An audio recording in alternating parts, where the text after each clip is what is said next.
Indépendance totale. 7h, 10h sur Radio Courtoisie, ligne droite, Corentin Périni. Nous sommes avec Bruno Attal. Bonjour Bruno Attal. Bonjour. Alors aujourd'hui, on va vous parler notamment de cette vidéo que vous avez sortie juste avant le conflit, où vous étiez en Palestine. Vous essayez de montrer notamment qu'il y avait vous êtes spécialiste, on va le dire, dans votre chaîne YouTube Touche pas à mon flic, où vous écrivez, vous avez, on va dire, désamorcé, c'est comme ça qu'on dit en français, des vidéos notamment sur des violences policières. Et aujourd'hui, vous avez décidé de désamorcer des vidéos de propagande anti-israélienne qui sont propagées notamment par des militants pro-palestiniens. Mais d'abord, je voulais revenir donc sur cette guerre de l'information avec cet hôpital à Gaza où il y a aussi, pareil, la même chose, deux camps opposés, deux camps avec une vision bien tranchée de ce qui s'est passé. C'est-à-dire vraiment, certains disent oui, c'est bien le Hamas qui a tiré sur un hôpital, d'autres disent exactement le contraire. D'autres disent avoir des sources très sûres. Comment vous voyez ça ? Oui, et c'est drôle parce que donc notamment Gabriel Attal avait expliqué qu'il y a des gens, ceux qui étaient contre la police étaient aussi ceux qui étaient contre Israël. Et ça rappelle, évidemment, ça fait écho aussi aux violences policières où on nous expliquait qu'il y avait toujours ces deux camps avec des sources sûres comme quoi il y avait bien des violences policières. Non, il n'y en avait pas. Et là, il y a bien, enfin voilà, il y a un parallèle qui est assez frappant. Il est frappant et surtout, pourquoi j'avais un coup d'avance, pourquoi je suis le premier et même le seul à sortir ce genre de vidéos et de débunkage des pseudo-violences policières, c'est que je suis franco-israélien et moi, ça fait 30-40 ans que je suis nourri au Pallywood. Alors, je ne sais pas si vous savez ce que c'est Pallywood. Non. Alors, Pallywood, en Israël, tout le monde connaît ça. Ce sont toutes ces vidéos maquillées, accélérées ou alors simulées. Des fois, vous avez des faux morts, des faux cadavres. Et donc, en Israël, tout le monde connaît Pallywood. Mais en France, personne ne connaît Pallywood. Et pourquoi moi, en tant que policier, j'avais vu cette similitude déjà il y a 2 ans, enfin plus longtemps, mais j'ai commencé à les débunker en disant mais c'est exactement le même mode opératoire, c'est-à-dire qu'on prend une vidéo, on la trafique, on l'accélère, on met de la musique, on fait pleurer dans les chaumières. Et c'est vrai que la personne qui regarde cette vidéo, que ça soit Pallywood donc pour la propagande pro-palestinienne ou les racailles de cité avec la complicité des médias d'extrême gauche, font exactement le même mode opératoire, c'est-à-dire mentir, trafiquer une vidéo. Et c'est pour ça que j'avais un coup d'avance, parce que moi je connais exactement leur mode opératoire. Et quand vous me parlez de cet hôpital de Gaza où vous avez des gamins qui sont morts, et donc moi j'ai pris cette information, il devait être 20h, et la souffrance de se dire mais ces gamins sont morts. Alors au début c'était de Tsahal, et là vraiment le monde arabe s'enflammait, quelle horreur. Et puis là on apprend que finalement c'est le djihad islamique. Et là le monde s'enflamme plus, puis même ces morts ne sont plus très importants. Et moi je fais le même parallèle avec la mort de Naël. La mort de Naël, c'est un policier qui tire, c'est l'État colonial qui tire. Donc là c'est émeute, regardez ce pauvre Naël, multirécidiviste qui est mort. Par contre, quand vous avez Fayed, un gamin à Nîmes qui prend une balle dans la tête suite à des trafics de drogue, là il n'y a pas d'émeute. Vous voyez, c'est-à-dire que c'est que celui qui tire qui les intéresse, ou celui qu'on accuse de tirer, et non pas la victime. Édouard Husson, notamment là-dessus, sur donc, cet hôpital de Gaza, et puis ces informations qui semblent se contredire entre les deux camps, les deux sortes de propagande. Oui, moi je serais très prudent, si vous voulez, parce que on est en guerre. Et je crois que c'est Churchill qui disait que la première victime de la guerre, c'est la vérité. Donc, on assiste depuis 2 jours à une intense propagande. Et je suis bien d'accord avec Monsieur Attal qu'il y a de la propagande du côté du Hamas, mais il y a de la propagande aussi de l'autre côté. C'est normal, c'est la guerre. Et tous les pays belligérants ont tendance à faire la même chose. Donc, sur ce qui s'est passé, sur l'origine du drame qui a eu lieu à l'hôpital chrétien de Gaza, moi je m'abstiens de juger parce que je considère que nous n'avons pas assez d'éléments. Moi je peux pas me fonder sur quelques vidéos sur le fait que Tsahal a dit ceci, que les Palestiniens ont dit cela. Je ne sais pas. Ce que je vois, c'est qu'effectivement les passions sont enflammées et que quand bien même la thèse israélienne serait vraie, que c'est une erreur de tir ou une roquette qui est retombée du côté palestinien. L'état des passions est tel, et pas simplement au Proche-Orient, dans le monde entier, que pour des raisons que nous devons constater froidement, et je porte pas de jugement de valeur, le reste du monde, à part l'Occident, a plutôt tendance à penser que c'est Israël qui est à l'origine. Et donc ça, pour moi, c'est un fait de politique étrangère qu'il faut prendre en compte. Et si on se place du point de vue du gouvernement français, ça fait partie du tableau général. Alors Bruno Attal, je vous laisserai répondre juste après, mais il est 8h, c'est l'heure du bulletin d'actualité de Liselotte Dutreuil.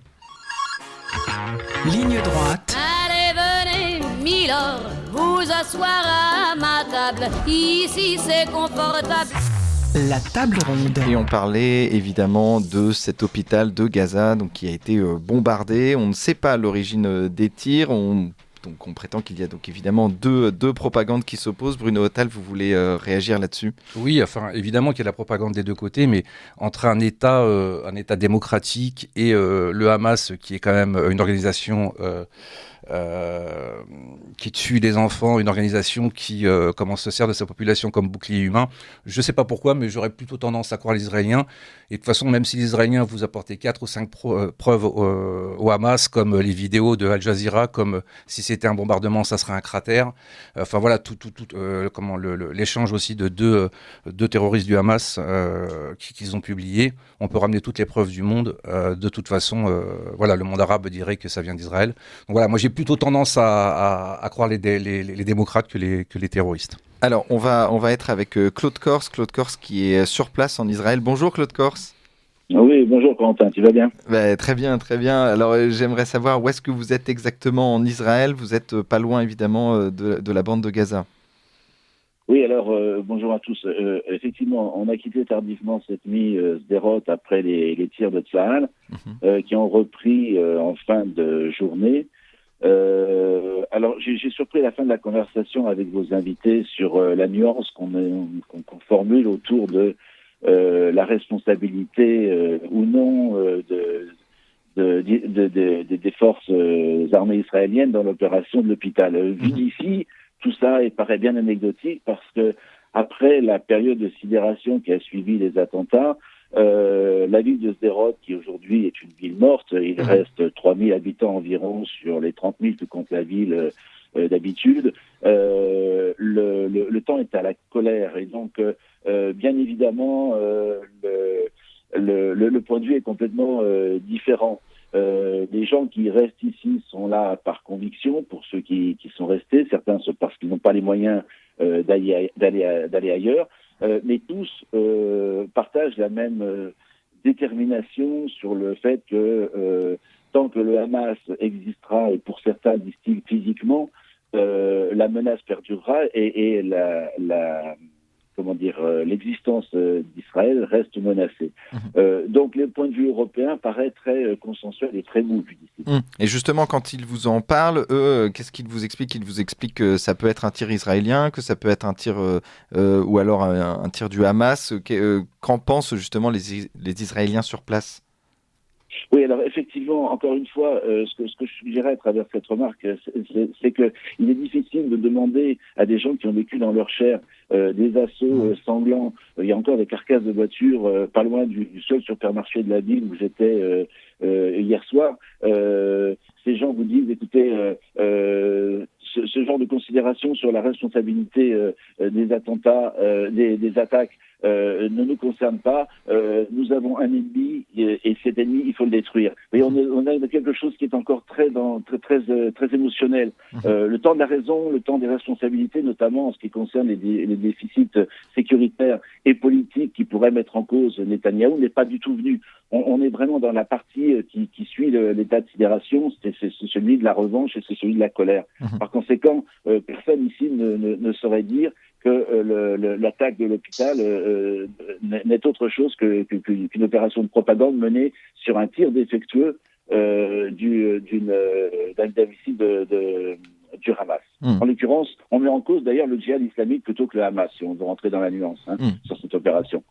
Justement. Et alors, on a parlé évidemment de cet hôpital, et puis il y a aussi ce gouvernement israélien donc, qui a autorisé l'entrée de l'aide humanitaire dans Gaza depuis l'Égypte. On a aussi parlé avec vous, Édouard Husson, donc de Joe Biden qui a été reçu en Israël. Comment vous expliquez finalement, on a l'impression à la fois qu'Israël, donc on l'accuse donc de tirer sur des civils, mais en même temps, elle autorise donc l'entrée en aide humanitaire dans Gaza. Donc il n'y a pas de schizophrénie là-dedans, c'est-à-dire à la fois de bombarder des civils, mais et en même temps essayer de pouvoir les aider les plus démunis qui sont victimes de ces mêmes bombes. Oui, alors, effectivement, c'est à moi que ça va sa question, n'est-ce pas? Alors, c'était pour Édouard Husson, mais allez-y, Claude, pardon. Et puis après, pardon. Je vais faire une excusez-moi, alors je m'invite un peu fort, là. Non, simplement pour dire que le témoignage est une réponse à cette question. Le témoignage d'un Hasidim, c'est les religieux qui sont restés sur Sderot, disent, par exemple, qu'il n'est pas question d'avoir une vision extrémiste sur le statut de Gaza. Il appelle à l'aide les Palestiniens de bonne foi versus ceux qui sont manipulés ou les soldats du Hamas. Et donc l'ouverture d'un couloir humanitaire qui est une concession finalement indirecte au Hamas est illustré par le fait qu'ils ont détourné une partie de l'aide logistique fournie en matière d'approvisionnement en eau pour, dit-on, faire des moules pour des gamelles de missiles, des gamelles de missiles qui ont été tirés d'ailleurs récemment. Alors voilà le paradoxe. Donc effectivement, c'est une concession qui, de leur point de vue, est assez inadmissible. Voilà, pour dire les choses sans un peu trancher. Alors, Édouard Husson, là-dessus, sur cette aide humanitaire. Écoutez, je pense qu'on a une situation extrêmement complexe pour de nombreuses raisons. La première, c'est que si on regarde la presse israélienne, on s'aperçoit qu'il y a eu et qu'il y a encore, si on lit bien entre les lignes, de nombreuses divisions au sein du gouvernement israélien. Tout le monde n'est pas d'accord sur la façon de procéder. Faut-il une opération terrestre ou pas? L'opération terrestre, alors maintenant on dit qu'elle va avoir lieu et on dit que les Américains auraient donné leur feu vert, mais l'opération terrestre en elle-même, elle est tout à fait incertaine dans son résultat, puisque l'armée israélienne va faire face à un ennemi qui peut se cacher dans des dizaines, centaines de kilomètres de souterrain. Et ça sera même si l'espace de Gaza est très exigu, ça sera une très sale guerre dans tous les cas. Et puis il y a effectivement cette contradiction sur laquelle butent les Israéliens, qui énonce un objectif de destruction de leur ennemi, le Hamas, et qui en même temps sont pris dans le dilemme. Soit on bombarde et à ce moment-là il y a un nombre important de victimes civiles, soit on demande aux gens de partir, mais alors ça relève d'un déplacement de population qui contrevient totalement au droit international. Et donc on voit bien que c'est une situation tragique, impossible, et c'est la raison pour laquelle d'ailleurs je pense que il n'y a pas d'autre solution que d'arriver à un cessez-le-feu, à une négociation, si on veut épargner d'immenses malheurs qui toucheraient d'ailleurs aussi bien les Israéliens que les Palestiniens. Et je crois que de ce point de vue-là, il y a aussi le risque évidemment d'embrasement d'un conflit régional avec la possibilité d'intervention du Hezbollah. Il y a déjà des échanges de tirs. On sait que l'Arabie Saoudite hier a demandé à ses ressortissants de quitter le Liban. On est donc dans cette situation explosive que nous évoquions tout à l'heure, où un certain nombre de grandes puissances dans le monde essayent de mettre une barre de refroidissement dans le réacteur nucléaire, et pour autant voilà, l'explosion a eu lieu. Alors Bruno Attal, là-dessus justement, cette aide humanitaire à Gaza. On oublie déjà pas mal de choses. Déjà, Israël bombarde pas les civils. Israël bombarde les terroristes et forcément il y a des dommages collatéraux parce que le Hamas est bien connu de se servir de la population comme bouclier humain. Ensuite, personne ne parle de quel est le pourcentage vraiment de Gazaouis qui soutiennent ou pas le Hamas.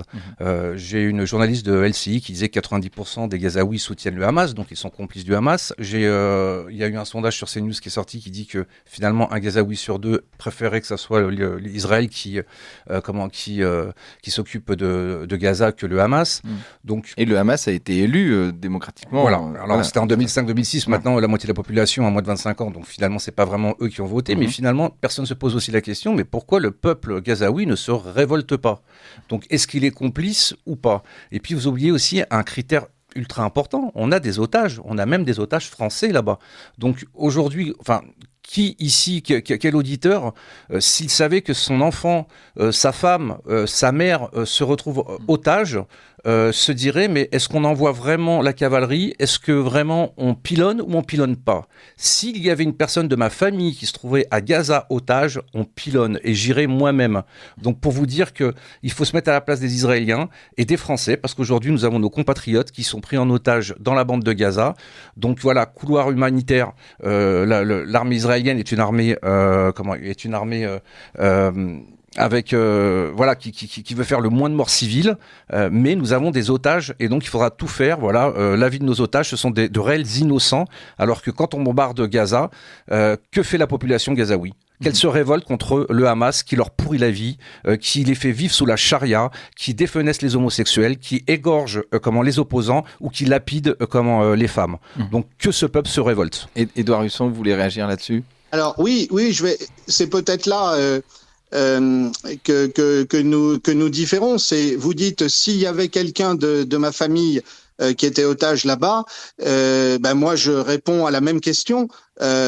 S'il y avait quelqu'un de ma famille qui était otage là-bas, je serais plus rassuré par le fait de savoir qu'il y a une négociation pour libérer les otages, plutôt que des bombardements qui laissent peu de chances de survie à ces otages. C'est un point de vue personnel. Je comprends très bien que vous puissiez avoir un autre point de vue. C'est bien mal connaître le Hamas qui envoie encore aujourd'hui des photos des otages à leur propre famille ou qui sont morts ou qui le torturent.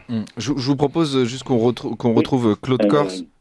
Claude Corse qui est avec nous et justement sur cette politique d'Israël parce que cette politique elle est soutenue donc par Netanyahou qui était élu démocratiquement, qui n'est pas soutenu par l'ensemble de la population aussi. Est-ce que cette population vous la sentez divisée sur ce sujet? Les gens sont plutôt derrière Netanyahou, comprennent aussi le malheur des Palestiniens. Comment vous sentez un petit peu l'opinion sur place justement en Israël?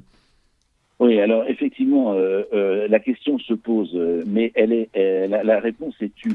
Je veux dire par là que si vous interrogez un habitant de Sderot sur la situation politique, le déficit sécuritaire majeur qui entache largement, sous euphémisme, l'image de marque d'Israël en matière de process et de technologie. On a bientôt le salon Millipol à Paris au mois de novembre. C'est une contre-performance majeure. Mais cet aspect-là n'est pas évoqué par pudeur et par peur. Les Israéliens sont solidaires avant d'être divisés. On est sur un régime à la proportionnelle qui paralyse complètement le fonctionnement des institutions. L'exécutif doit prendre presque de force, le pouvoir est confisqué pour pouvoir fonctionner. Enfin, c'est un pays qui est très paradoxal et j'en suis pas du tout le spécialiste. Mais ressenti par les habitants de Sderot, on est exactement sur le même constat. Nous sommes d'abord Israéliens.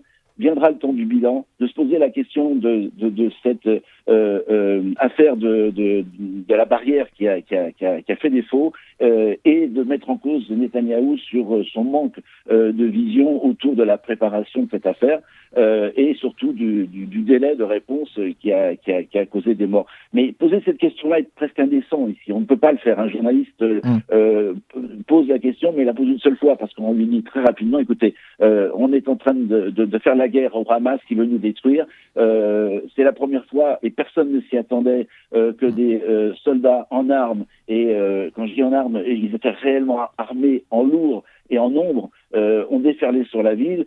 sur le centre-ville où j'étais, par exemple, cette nuit, jusqu'à cette nuit, les habitants ont vu de leurs fenêtres les gens arriver en criant à la hasard. Et personne ne croyait à ce qui se passait. On était dans une scène de film.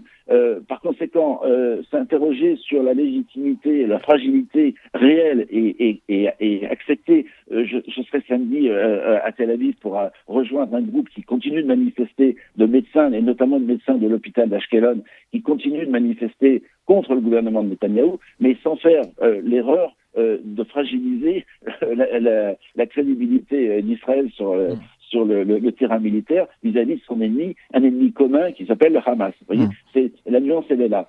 Il n'empêche que j'ai rencontré un médecin arabe israélien à l'hôpital d'Ashkelon. Sa tête est mise à prix du côté de Ramallah, où vit sa famille, parce que sur les réseaux sociaux, on l'a vu en compagnie de médecins juifs, où il officie grâce au programme de paix qui lui a permis, après une formation au Pakistan, de devenir chirurgien de devenir médecin à l'hôpital de Barzaleh d'Ashkelon. Voilà. Donc voilà le paradoxe. Mais le dénominateur commun, c'est la survie du pays contre une menace commune qui s'appelle le Hamas, qui envoie, et c'est la première fois, des hommes en armes pour envahir des kibboutz, pour envahir des villes, des villages, et aller chercher jusque dans les shelters, les abris des populations qui sont évidemment pas du tout préparées à ça, hormis une minorité de nationalistes en armes qui veulent faire le feu contre ces soldats jusqu'à vouloir les détruire physiquement. C'est leur message, en tout cas, que j'ai entendu encore hier. Voilà l'éventail des réponses. Bruno Attal, là-dessus, vous étiez il y a 15 jours, donc vous en Israël et puis en Palestine aussi, vous avez été à Jéricho, vous avez essayé de rentrer à Jéricho, donc qui est en Palestine. Qu'est-ce que vous sentez justement sur ce conflit, les personnes sur place? Alors évidemment, c'était avant donc les bombardements, mais vous sentez que la population israélienne est plutôt derrière Netanyahou, oui? Alors moi, je prends des renseignements, j'ai de la famille en Israël et des amis, donc tous les jours sur WhatsApp, sur le groupe WhatsApp, j'ai toutes les informations. Aujourd'hui, le peuple israélien est vraiment soudé. Vous savez, à Tel Aviv, c'est là où vous avez, on va dire, un peu la gauche bourgeoise qui est pro-paix et qui pense qu'on peut faire la paix avec des terroristes et qui manifestait il n'y a pas si longtemps contre Netanyahou sur une réforme de la justice. Aujourd'hui, ça, c'est vraiment l'union nationale. Vous allez sur ces places de manifestation dans le centre de Tel Aviv et vous lirez dessus, en gros, il y a une grosse pancarte où il y a écrit « On a compris ». On a compris qu'on ne peut pas faire la paix avec quelqu'un qui veut vous tuer. On ne peut pas faire la paix avec une organisation qui met dans sa charte « Je veux la destruction d'Israël et je veux jeter tous les Juifs à la mer ». On ne peut pas faire la paix avec Daesh. Donc moi, quand j'étais en Israël il y a 15 jours, j'entendais parler de cette pseudo-apartheid que l'extrême gauche a sorti ici en France et qui voilà maintenant se répand avec leur propagande. Et j'ai prouvé sur cette vidéo que l'apartheid n'existait pas en Israël, et bien pire encore, c'est que les Arabes israéliens avaient beaucoup plus finalement de possibilités de se déplacer à Jérusalem, puisqu'à Jérusalem, quand vous n'êtes pas musulman, vous pouvez pas passer dans certains endroits de Jérusalem, du vieux Jérusalem. Et puis je me suis dit, écoute, je vais même entrer en Palestine, donc sur des territoires administrés aussi par Israël, mais aussi par l'autorité palestinienne. Et donc, je suis entré à Jéricho, vous regarderez ça sur ma chaîne Touche pas à mon flic, où j'ai photographié le panneau qui dit « Si vous êtes israélien, vous pouvez mourir. Si vous rentrez dans Jéricho, vous êtes israélien. » Et c'est pas israélien en vérité, parce que les Arabes israéliens, donc les Israéliens musulmans, qui sont 2 millions en Israël, ont le droit de rentrer. C'est les Juifs qui sont interdits. Donc il y a un vrai apartheid. Aujourd'hui, vous avez plusieurs pays qui refusent les Juifs. Donc l'apartheid, il est là. Et donc voilà. Et sur la question, et tout à l'heure, je vais juste vous reprendre un peu, cher monsieur, c'est que des gens du Hamas qui rentrent sur les territoires israéliens pour égorger des familles dans les kibbutz, ça se fait toute l'année. C'est pas la première. Alors effectivement, une attaque de cette ampleur avec des hommes armés, c'est la première fois. Mais qu'il y ait des terroristes qui rentrent et égorgent des enfants dans les kibbutz israéliens, c'est monnaie courante en Israël. Les roquettes sur Israël, je crois que c'est à peu près 2-3 000 par an en moyenne. C'est-à-dire qu'aujourd'hui, on en parle, mais que le Hamas tire des roquettes sur Israël, c'est monnaie courante toute l'année. Moi, ça m'arrive d'avoir mon frère au téléphone et d'en dire, tiens, on est obligé de rentrer se protéger parce qu'il y a une alerte. Donc voilà, tout le monde ne connaît pas exactement ce conflit, mais voilà. En tout cas, je vais y retourner certainement rapidement pour faire encore d'autres enquêtes. Édouard Husson, là-dessus, et puis vous avez parlé notamment de Netanyahou qui joue aussi sa présidence là-dessus, hein, son rôle de chef d'Israël. Qu'est-ce que vous en pensez justement de cette population israélienne? Est-ce qu'elle est derrière l'armée? Comment elle a vécu donc évidemment cette attaque terroriste terrible sur son sol? Moi, je n'ai pas été en Israël ces derniers jours. Ce que j'imagine effectivement, c'est que quand il y a une agression, une attaque, et une attaque qui était militairement planifiée, visiblement, de ce type, on a un réflexe de défense nationale et d'union nationale qui visiblement a mis fin aux manifestations et à tout le mécontentement qu'une partie de la population israélienne éprouvait vis-à-vis de Netanyahou. Il me semble, par rapport à ce qu'a dit Monsieur Attal, que c'est plus que simplement la bourgeoisie de gauche de Tel Aviv. Je crois qu'il y avait un vrai rejet des réformes de Netanyahou sur la justice, mais ça c'est quelque chose de fréquent dans l'histoire des nations. On se divise, on se bat et puis tout d'un coup il y a un danger extérieur, on se réunifie. Moi, je ne me prononce pas là-dessus, vu que je n'ai pas été en Israël ces derniers jours, ces dernières semaines. Ce que je constate, c'est que on est effectivement dans la pire des situations. Il y avait une évolution dans la région depuis quelques années. Ça rejoint aussi ce que je disais tout à l'heure avant que Monsieur Attal arrive, sur de fait ce que tous les acteurs de la région perçoivent, c'est l'affaiblissement de la puissance américaine dans la région, et on avait donc l'évolution vers autre chose avec des négociations un peu tous azimuts qui se mettaient en place entre États, entre puissances, y compris d'ailleurs favorisé par les Américains, un rapprochement entre Israël et l'Arabie Saoudite.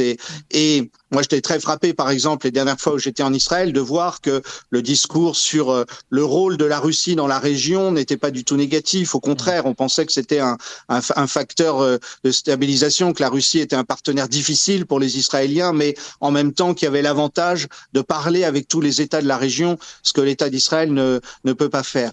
Et tout ça a été effectivement flanqué en l'air en quelques heures, en quelques jours, par une attaque atroce, et qui a fait retomber à plusieurs années en arrière, avec front contre front, avec une solidarisation de tous les États musulmans contre Israël, etc. Donc on comprend bien que tel ou tel acteur, à commencer par le Hamas, avait intérêt à ce que des processus de paix et de négociation échouent. Tout ça est logique. Ce qui est dramatique, c'est que la guerre n'est pas non plus une issue pour Israël, parce qu'elle sera difficile, coûteuse, et elle sera tout à fait atroce des deux côtés. Donc je pense que on ne peut pas aller au-delà d'un certain élément d'appréciation, et ensuite c'est aux Israéliens de savoir ce qu'ils peuvent faire, ce qu'ils doivent faire. Pour ma part, je recommanderais que le gouvernement français soit beaucoup plus prudent qu'il n'est, et qu'il essaye de tous les côtés de voir s'il y a un moment où la diplomatie peut reprendre ses droits plutôt qu'une logique de guerre. Alors Édouard Husson, merci. On va se quitter là-dessus. Évidemment, on va continuer à parler tout au long, je pense, pendant de nombreuses semaines de ce conflit entre Israël et Palestine. Merci à vous, Édouard Husson. Je rappelle que vous êtes directeur de publication du Courrier des Stratèges et auteur des chroniques Les Droites de Husson. Merci à vous, Bruno Attal. Merci. Je rappelle le titre de votre chaîne YouTube, Touche pas à mon flic. Et puis merci à vous, Claude Corse. Ouais. Je rappelle que vous êtes journaliste en Israël, et puis on continuera évidemment à suivre avec vous qui êtes sur place la situation en Israël et ce conflit entre Israël et Palestine. Merci à tous les trois.